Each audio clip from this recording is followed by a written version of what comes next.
Hi, my name is Dr. Matthew Reddick. I'm a genitourinary medical oncologist at UCLA School of Medicine, and I'll be moderating today's virtual tumor board. I'd like to introduce you to our panelists. First, we have our medical oncologist, Dr. Susan Slovin. Dr. Slovin, please tell us about yourself.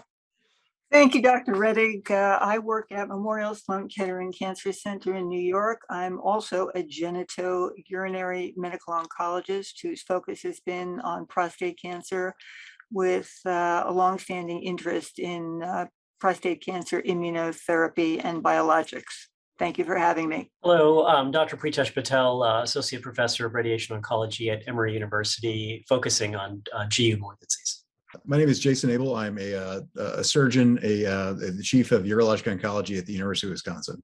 I'm Dr. Tyler Fromm. I'm a radiologist at Washington University School of Medicine in St. Louis. I'm an assistant professor with appointments in both abdominal imaging and nuclear medicine. So I do a lot of oncologic imaging below the diaphragm.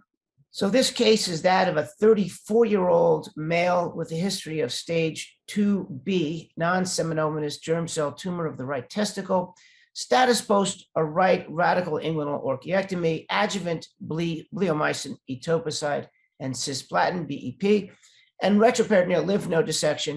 Is currently on routine monitoring.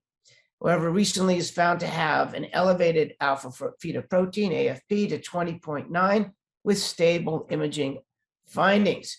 After we go through the case, the key question will be, what is the next best step in treatment plan? So here's a detailed case history. The patient presented with a painless enlarging right testicular mass in April 2019 with an excellent ECOG performance status of 0. There's no significant past medical history. However, the patient is a current smoker, although less than 20 pack years, an active drinker, and endorses drug use, although the drug type is unknown. There's no family history of malignancy.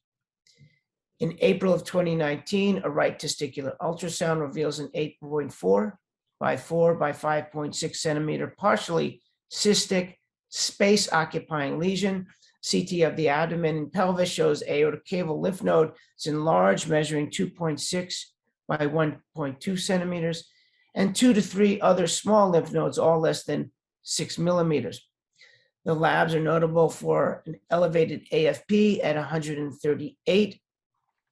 In May of 2019, CT scan of the chest reveals several non-specific solid and subsolid pulmonary nodules measuring up to 6 millimeters, and a right radical orchiectomy was performed, demonstrating a 7.4 centimeter tumor with no lymphovascular invasions and negative margins. Pathology reveals 98% teratoma, 2% embryonal carcinoma, compatible with the non-seminomatous germ cell tumors. And the post-orchiectomy AFP comes down to 33.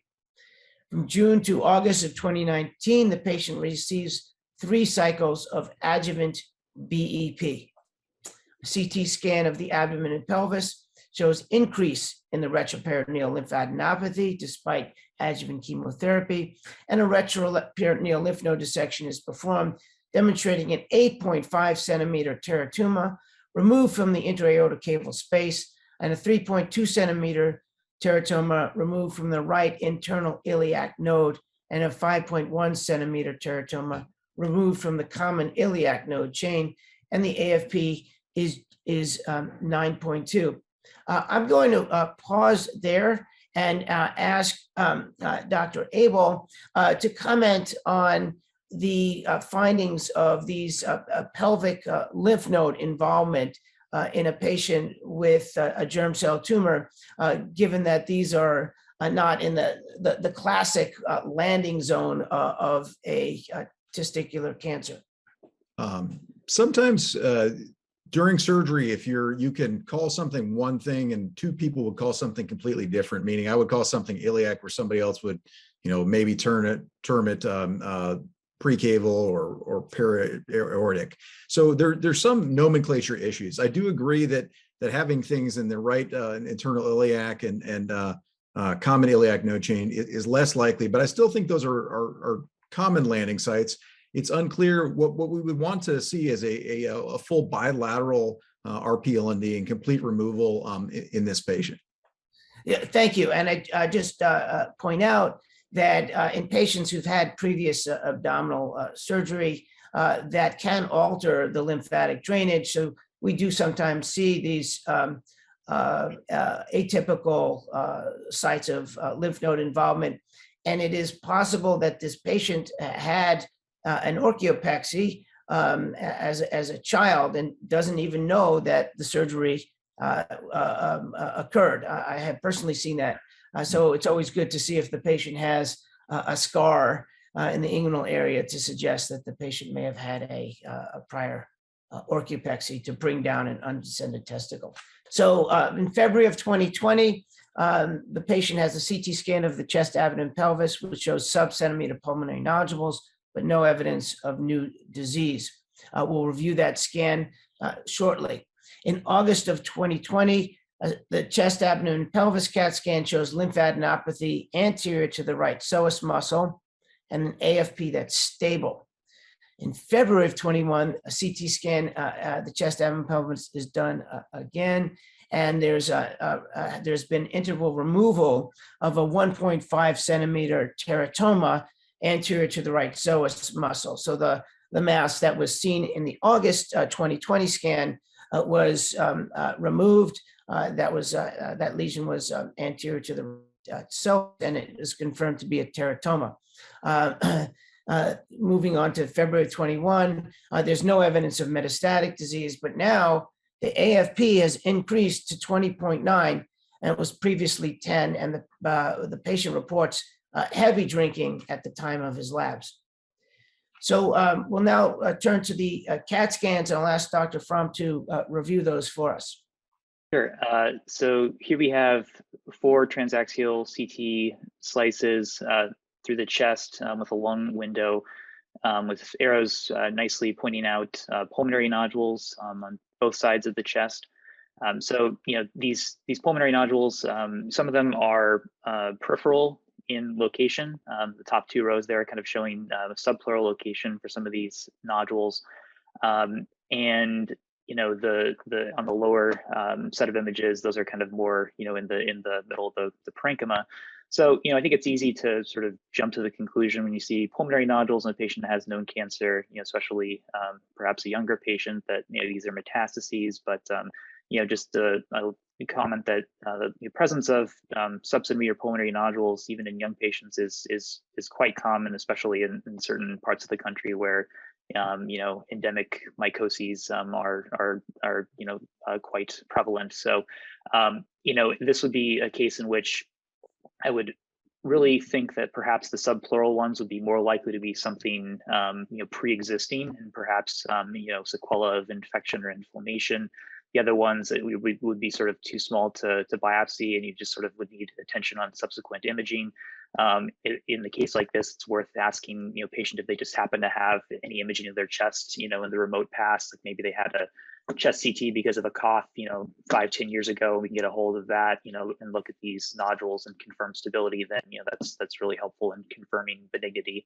But certainly based on the size, you'd really have to sort of just watch these things if you didn't want to kind of spring for like a wedge resection or something at this point in time. So I would say probably, though indeterminate, I would presume that these nodules are perhaps benign, and I think in this patient's case that perhaps proved to be true, and that they sort of remained stable over all the imaging studies that we have in this patient per report. Thank you. We'll go to the abdominal imaging. Sure. So we have here a contrast enhanced CT scan through the abdomen and single slice, and this I'm presuming is the scan from August of 2020, which is showing an enlarged right paracaval lymph node just anterior to the right psoas muscle, as shown with the arrow, and I think that was subsequently resected and found to be a site of disease. Okay, thank you. So in summary, we have a patient who has a metastatic non-seminomatous germ cell tumor, as the patient has had resection of multiple teratomas.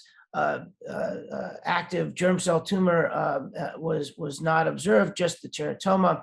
And now the patient is presenting with no new metastatic disease. There are some chronic pulmonary nodules that are stable, and an AFP of about 20 in the context of heavy drinking.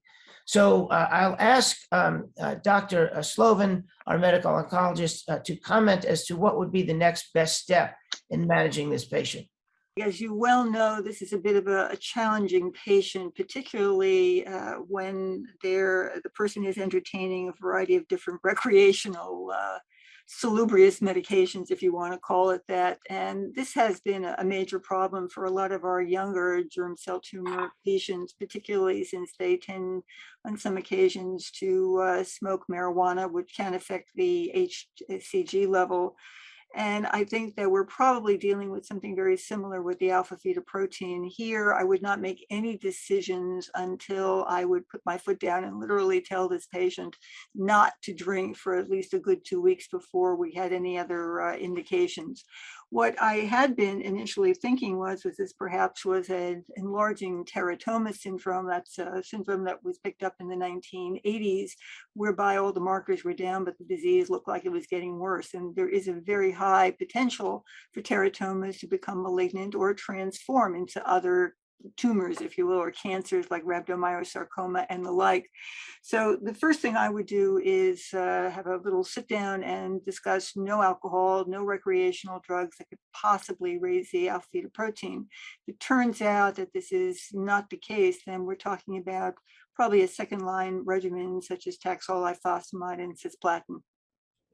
Thank you. So I think the key message here is that a modest elevation in this range, 20, 25, may very well not be attributable to the underlying germ cell tumor, especially when there's a clear explanation for potential hepatotoxicity. In addition, if this were germ cell tumor and the AFP were elevated, we would see an inexorable rise. So following the AFP after the patient stops drinking, if that's possible, per Dr. Slovin's recommendation, will be very helpful. I would ask the panel to comment as to whether or not a biopsy of one of the chest lesions, specifically the right subpleural mass, would be appropriate, or whether or not just ongoing observation would be indicated. Dr. Abel, do you want to take a crack at that?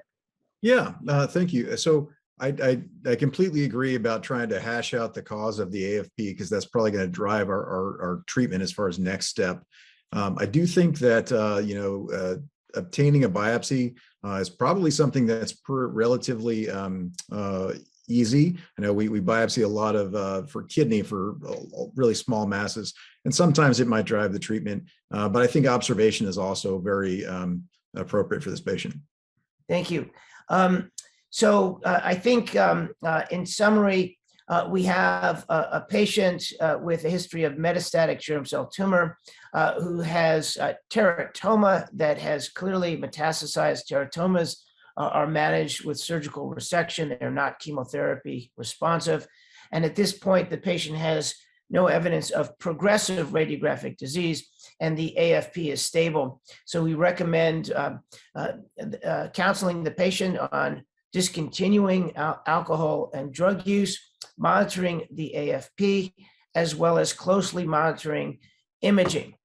If the pulmonary lesions enlarge, then the approach really will be contingent upon whether or not the tumor markers rise. If they don't, then it's likely teratoma.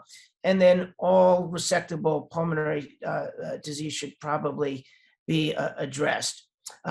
So close monitoring and follow-up of the AFP and CAT scans would be indicated at this time. Dr. Reddick, just as a point of discussion, have you noticed the development of pulmonary nodules from bleomycin? Because there have been reports of that. So one wonders in the back of one's mind if we're dealing with bleomycin toxicity as the cause of this.